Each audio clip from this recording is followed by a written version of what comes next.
Hey everyone, welcome to another video by Optionables. My name is Saket and here I wanted to give a quick update on the Tradathon workshop. So we got an overwhelming registration of over 3000 plus just in the matter of 3 days. As you all know, the Bangalore workshop is happening tomorrow. So from Bangalore alone, we had got registrations of close to around 1000. So from 1000, we have shortlisted around 100 people who will be attending the workshop this Friday.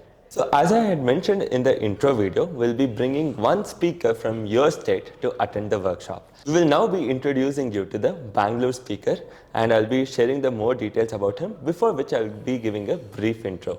So this particular group of traders actually manage close to around 35 crores in AUM. So even they are option sellers who also trade on smaller capital and they are profitable.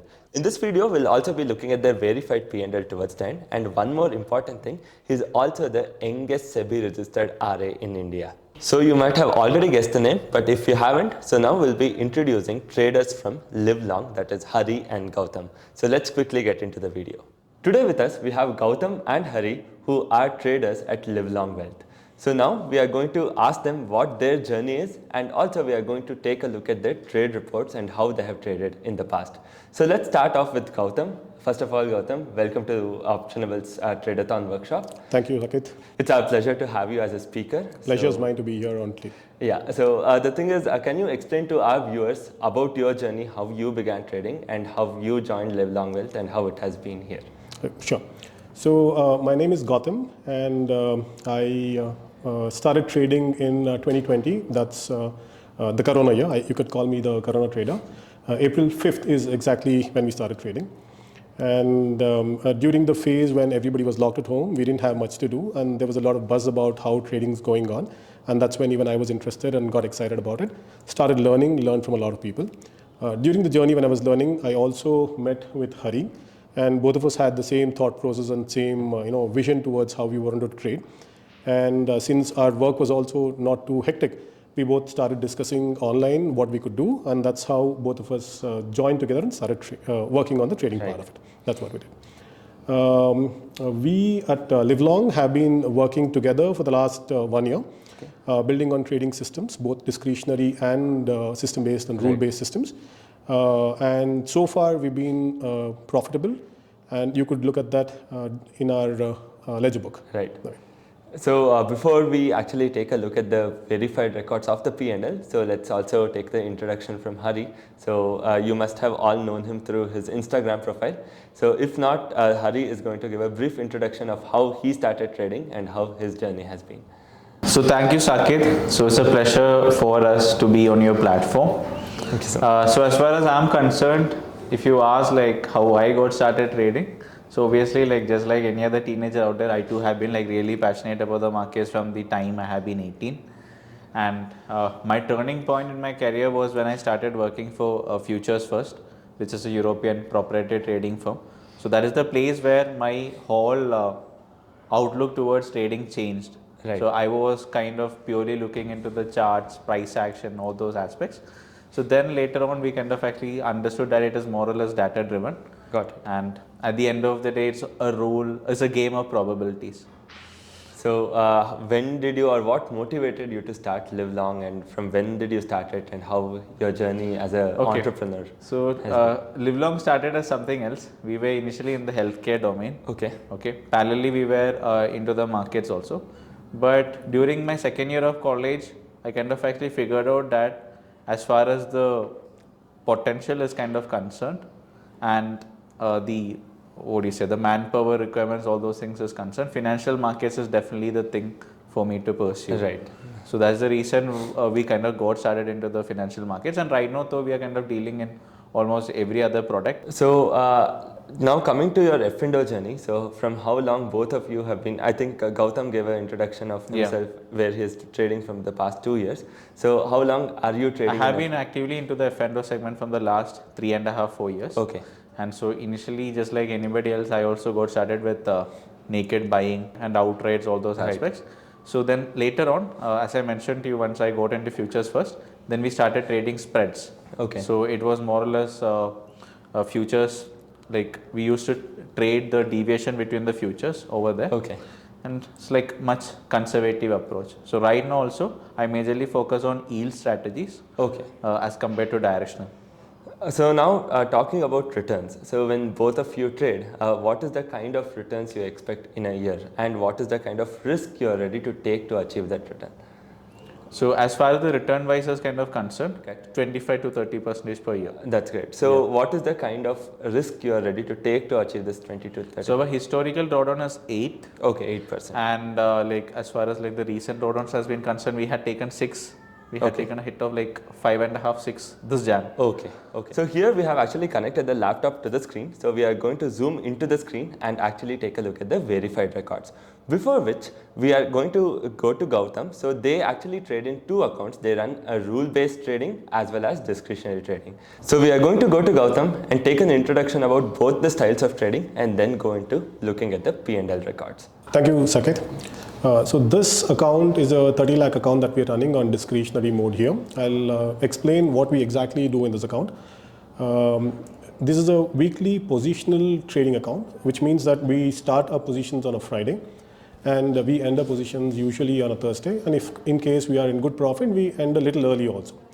Now here in a 30 lakh account, the maximum loss that we take on this particular account is 30,000. That's 1 to 1.5%. 30 to 45,000 would be the maximum risk that we would be putting in when we start the trades.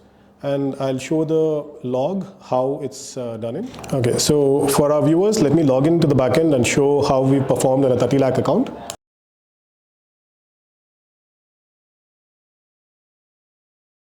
This account was opened this year.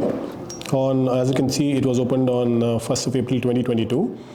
And we have so far deposited about 30 lakhs into this account, which is 8 lakhs, 9 lakhs, 10 lakhs here, 50,000 and a 2.5 lakhs. So totally altogether, it's about 30 lakh account. And if you look at it, the account is done, we've withdrawn about 38 lakhs here so far, and about 72,000 is still left there. This is the ledger. I'll also show the P&L report.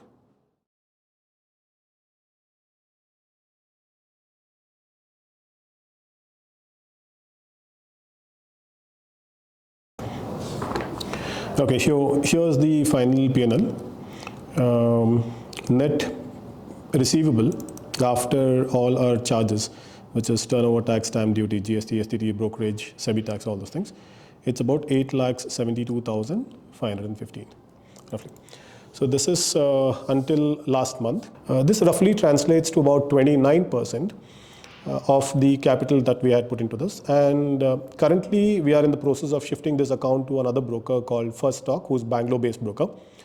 And as you see, the last expiry we traded here was 2nd February expiry. This was the expiry. So 2 things I would like to highlight here. The first thing is the kind of risk we take when we are trading on this account. We call that as an open risk. The concept of open risk is very simple. Let's assume I buy a particular stock worth 100 rupees. There's always a risk of 100 rupees, assuming that if the company closes down tomorrow, we're going to lose the complete money. 100 rupees will be gone. So the concept of open risk we work on here. When we take any trades, the maximum open risk would be somewhere about 2% on the maximum side, which means that when we initiate a trade, no matter what happens, we will not lose more than 2% of the capital that we are running a trade on. The second thing that I want to talk about is drawdown. We have a historical drawdown of, we aim to keep our historical drawdown less than 8%.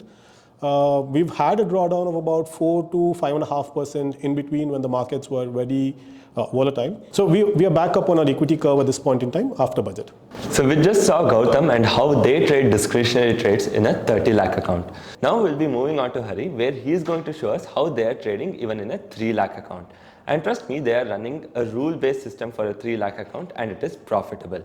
Many times what happens is when a trader enters the market with 3 to 5 lakh capital, his expectation of returns is very high. He will be expecting anywhere around 20 to 30,000 every month just with a 3 lakh capital.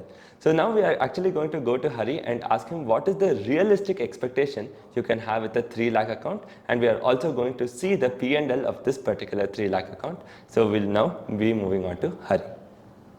So when it kind of comes to rule-based systems, at this particular point in time, we are majorly running it on Nifty purely. So as far as someone who's looking out for some passive income is concerned, it is highly recommended he or she should be doing it on expiry day. Why? Because that is the day when you have like higher odds of making money. So we are kind of doing rolling straddles that is dependent on the combined premium as well as the VIX values. And definitely we have a check for how the range of the markets is also when we are doing the same. Now, if you think about looking out for an ideal expectation or setting up a realistic expectation for yourself on the margin, since this is a passive income strategy, we personally feel that by having 3 lakhs, you can deploy 3 sets with hedges, and you could target anywhere between 1 to 2% per month. So this is one of the rule-based systems that we are running for some sort of a passive income. And as far as realistic expectations is concerned, as we mentioned earlier, targeting 1 to 1.5% per month would do good enough. So similar kind of systems we also run for our proprietary accounts as well, which is more or less based upon an auctioning process. In this Tradeathon workshop, we'll also be discussing about how to build many more rule-based systems, as well as what are the parameters that we ourselves look into while designing a setup. So I'll be deploying the live P&L reports as well as the backtest reports for the systems that we have built along with this particular video. Thank you. So that's the brief introduction of Livelong, both Hari and Gautam. I hope you are excited to meet them on this 17th on Tradeathon Workshop Bangalore. And a special thanks to Hari and Gautam for accepting our invite to come to the workshop. So if you have liked this video, then also don't forget to hit the like button, share this video and subscribe to Optionables. Thank you, Saket. See you there.